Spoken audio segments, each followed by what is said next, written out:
Cook tries to hold on and get his bearings, and now Cook's starting to throw him. In one of the most violent sports, you'd expect some of the most violent behaviors, and that's exactly the case. Hockey is filled with scandal, and here are the worst 8 of them. Number 8. Sean Avery's sloppy seconds. Sean Avery's name was certain to appear somewhere on this list. Avery has long been known for his on-ice agitation and for making numerous contentious remarks throughout his career. The one that stands out the most was when he was a member of the Dallas Stars and took a shot at Dion Phaneuf of the Calgary Flames, as well as the fact that he was dating his ex-girlfriend, Elisha Cuthbert. I have only one thing to say. I'm delighted to be back in Calgary. I adore Canada. I simply wanted to say how it's become a typical occurrence in the NHL for guys to fall in love with my sloppy seconds. I'm not sure what that means, but enjoy the game tonight. As a result, Gary Bettman, whose tolerance with Avery had worn thin, suspended him for 6 games, and the Dallas Stars eventually terminated him.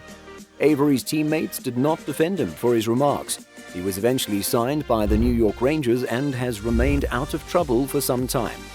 Many people may want this to be placed higher, yet it was merely a comment that some may argue was exaggerated. But that was Sean Avery. Because controversy and Sean Avery are frequently mentioned in the same phrase, this makes the top 8. Number 7. Rick Tocchet Gambling Organization. Rick Tocchet, a former NHL champion, was an assistant coach for the Phoenix Coyotes when it was discovered that he led an illegal gambling ring in New Jersey. People immediately began to speculate whether Coyotes head coach and NHL great Wayne Gretzky was involved in the ring. Gretzky fiercely rejected the charges, but his wife Janet was revealed to have placed bets. Investigations were conducted to see whether the greatest player of all time had placed bets through his wife, but no evidence was discovered.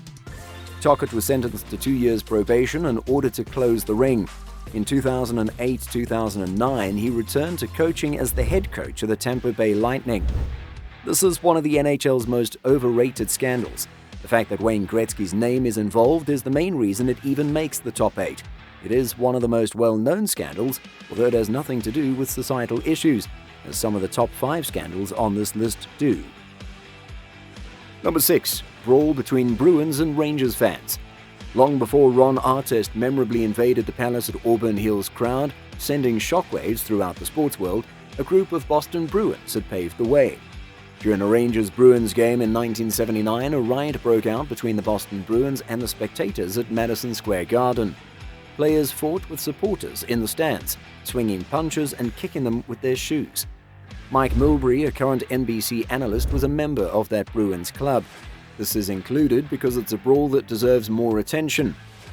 We may recall how much the Ron Artest altercation was discussed on ESPN and other sports media sites. Artest was placed on leave for a year.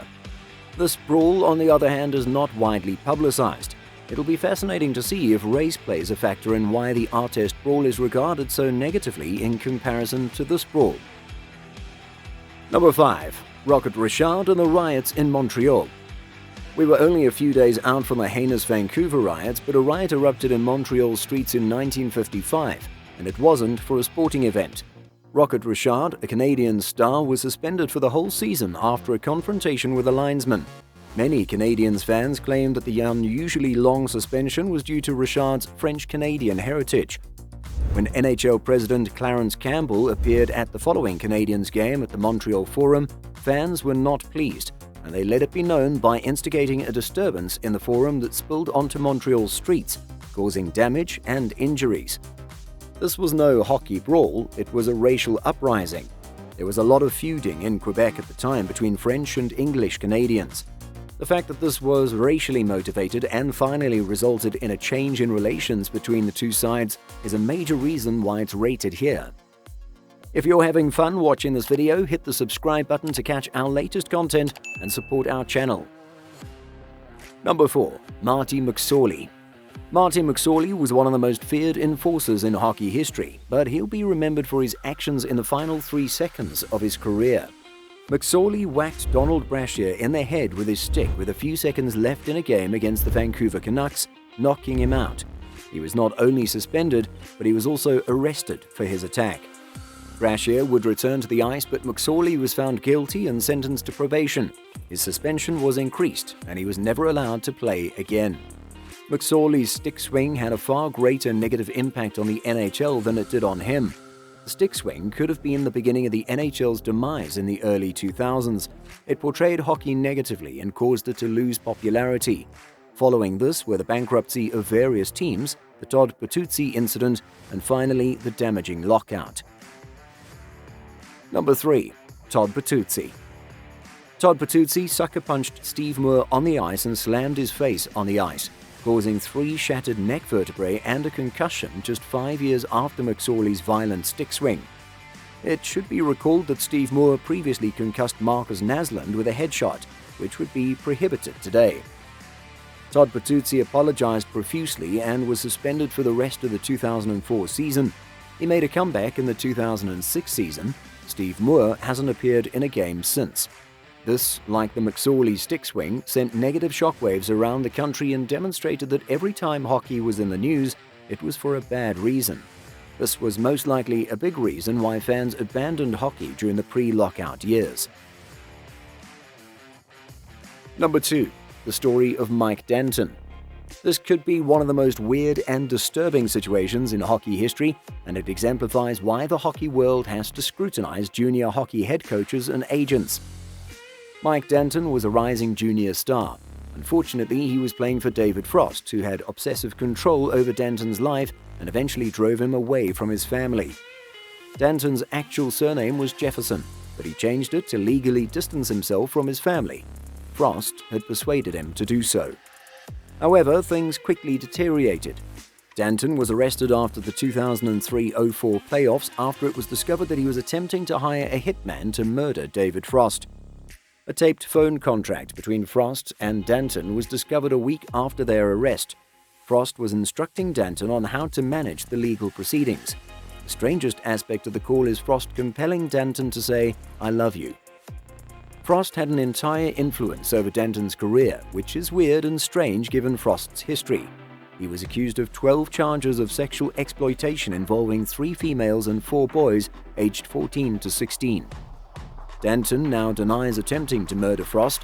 Instead, he claims he was attempting to murder his father, Steve Jefferson, since he was abused as a child. This is most likely one of the oddest stories ever told. It's a story about an impressionable child who wasn't able to take his parents' criticism well, so he relied on someone who appeared very kind but was just interested in his own interests, whether they were sexual or not.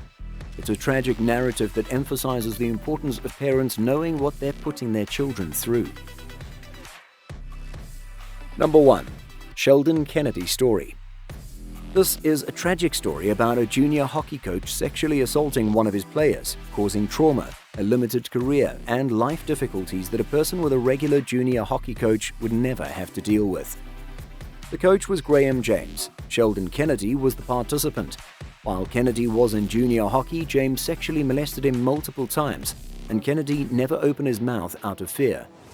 Throughout his junior career, James maintained control over Kennedy.